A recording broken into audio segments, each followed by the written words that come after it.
黑人大哥递上钱和毛毯，施舍给一个白人流浪汉。他明明可以拿着钱去饱餐一顿，却花光所有，买了和单词拼写卡片。可结账时，一旁的小女孩闻到了他散发出的臭味。Something stinks. 威利非常窘迫，他察觉到自己影响了别人，于是把硬币和卡片放下后，轻声请求女人帮他付钱，自己则到门口等待。Thank you.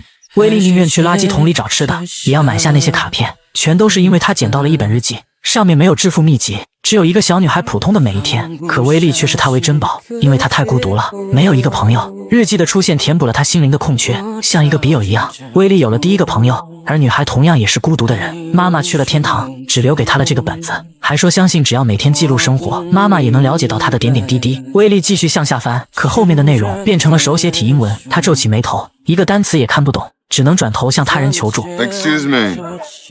Do you know how to read cursive? You know how to read this? The fuck out of here. Move on. 周围全是流浪汉，根本没人能帮助他。好在第二天街区来了传教士，为流浪汉们传颂圣经，希望他们能一心向善。威利趁机提出了帮他认字的请求。 Can't right now. Read the Bible. 威利这才发现，这些人只是在做表面功夫，而他们给的圣经根本救赎不了真正苦难的人群。威利坐在原地，眼神中满是失落，无奈之下，只能买来这些识字卡片，一字一句的阅读日记。女孩提到妈妈去世那天雷声很大，她很害怕打雷。威利感到非常意外。 I'm afraid of thunder too. 两个孤独的灵魂好像发生共鸣。这时天空也碰巧轰轰作响，不一会儿大雨就倾盆而下。威利只得带着日记躲进了废纸箱里。他晚上不敢睡觉，因为上一次就有人抢走了他的睡袋。威利总是一个人爬到一个天台上，在这里他仿佛能逃避现实，可光是阅读日记已经满足不了他了。威利捡来一根铅笔，用心地将它磨尖，在日记的空白处给小女孩写信，分享着自己的生活。他每天早上都会去翻垃圾桶，那里有不少被人浪费的食物，随后再举着牌子上街乞讨。当然很多时候都会一无所获，不过偶尔还是有幸运降临到头上。餐厅里客人剩下了一大半的汉堡，歪歪扭扭的文字记录了威利的生活。他将那页折成飞机，满怀希望地抛向空中，似乎那纸飞机会载着他的思绪飞向女孩的手里。晚上平静的流浪街区闯入了两个不速之客，小伙子高呼着出价50美元，让人跟眼前的黑哥单挑。威利闻声过来凑热闹。 Hey, buddy. You want to make some money? 还没等威利弄清楚状况，黑哥就向他扑了上来，两人瞬间厮打在一起。威利虽然身材瘦小，但长期在街头的摸爬滚打，让他有了敏捷的身手和坚韧的意志。尽管黑哥看着人高马大，可还是被威利爆发的力量碾压。小伙子兴奋的手舞足蹈，连忙递上50块奖金，高举着威利的右手欢呼，称他是街区最强的废纸板拳击手。可威利脸上却没有一丝喜悦，拼命赚来的50块钱本可以让他至少1周不用担心挨饿，然而他却拿去开了间旅馆。看着那稍显陈旧但却干净的床铺，他的眼神很是复杂。威利已经不记得上次洗澡是什么时候了，浴缸里全是他身上的泥垢，太久没有刷过牙，吐出的水里也掺杂着鲜血。他一边吃零食一边看电视，享受着这久违的惬意。可是他并没有在柔软的床上入睡，长期的流浪让他的身体适应了坚硬和冰冷。早上刚走出旅店，威利偶然瞥见街对面有一个坐轮椅的男人，他们有过一面之缘。那人也曾在流浪街区出现过。看着男人艰难前进的样子，威利想出手帮他，可男人却恶狠狠地臭骂了他一顿。 Get the fuck off me, man. I got it. 面对这样无理的态度，正常人都不会再同情对方，可威利却并没有放弃，提出能不能帮自己读手写体日记，作为交换，威利可以帮忙推轮椅。就这样，二人达成了交易。男人是个退伍老兵，战友们都叫他的外号小手指。在伊拉克战争中不幸失去了双腿，可是一谈起往事，小手指脸上就洋溢着笑容，因为美国总统曾亲自接待过他，还赠予了一枚紫心勋章。曾经的他是那么荣耀，可现在却沦为一个谁也看不起的流浪汉。他实在没有办法了，不得不当掉紫心勋章。可是店长却只出价15美元。 15.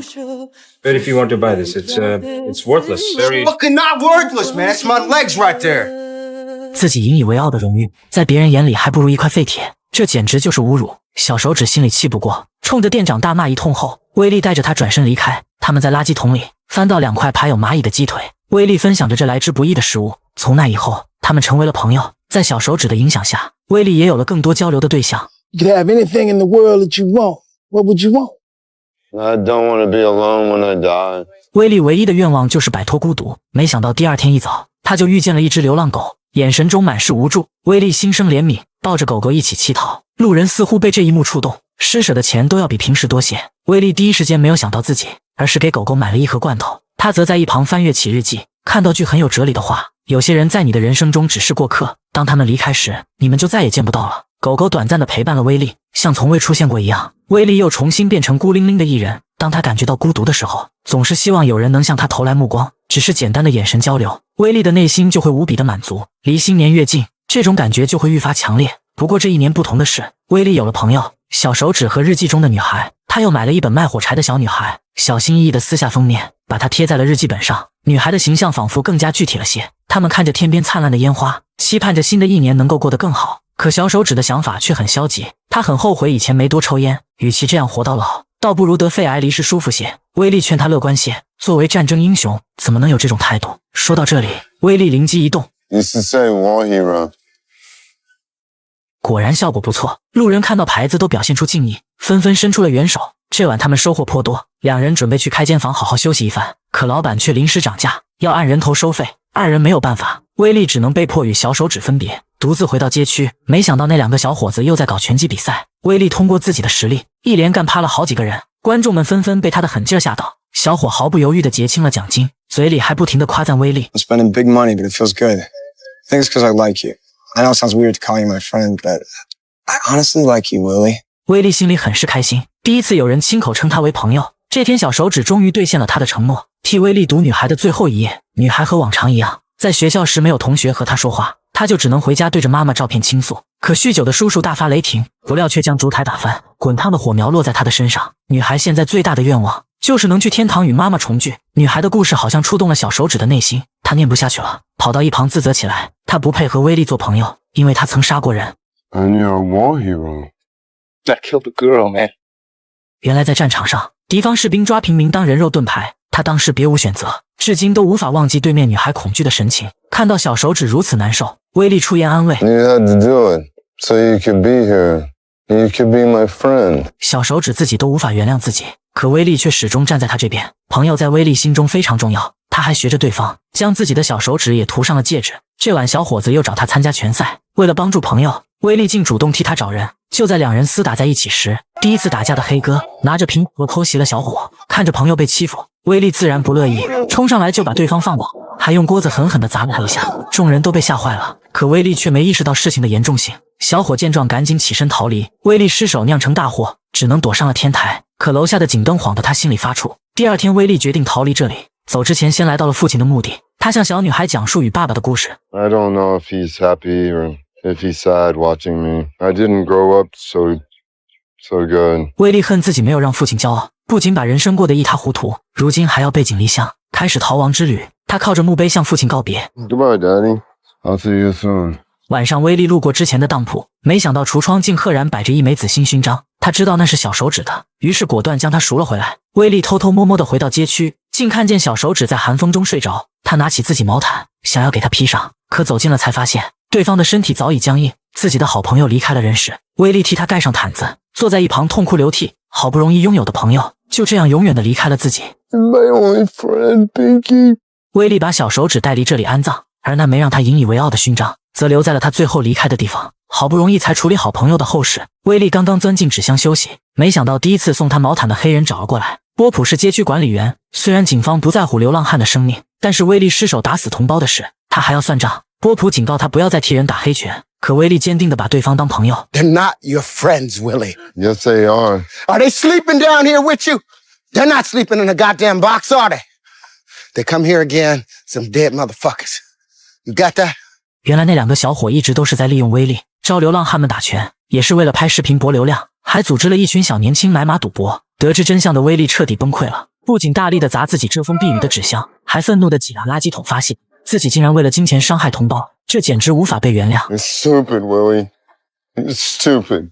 第二天，威利发现了后街草丛里全是以前扔出的纸飞机，自认为女孩也不愿意原谅他，不想与自己做朋友了。为了赎罪，他来到了征兵现场，可是长官却以他年龄超标，将申请回绝了。 If you need any help, I can contact homeless shelters in the area. I'll be a human shield. 威利的话把长官都惊呆了，可还是没能得到同意。晚上，小伙子带了更多的人来下注，即使已经把价格提到了100美金，也没有一个流浪汉愿意。他独自吆喝了半天，总算有一个老人举起了手。没办法，他实在是太需要这笔钱了，可光有1人还是不够。于是小伙找到威利，威利想都没想就拒绝了。然而对方却威胁起他：“难道你忍心让别人跟那老头打吗？”威利沉思片刻，还是向前迈出了一步。见状，小伙子瞬间兴奋起来，招呼着观众们下注。可当比赛开始时，威利就只是静静地站着，任凭老人向自己挥拳，甚至为了对方打得方便，直接跪在了他的跟前。What the fuck is this?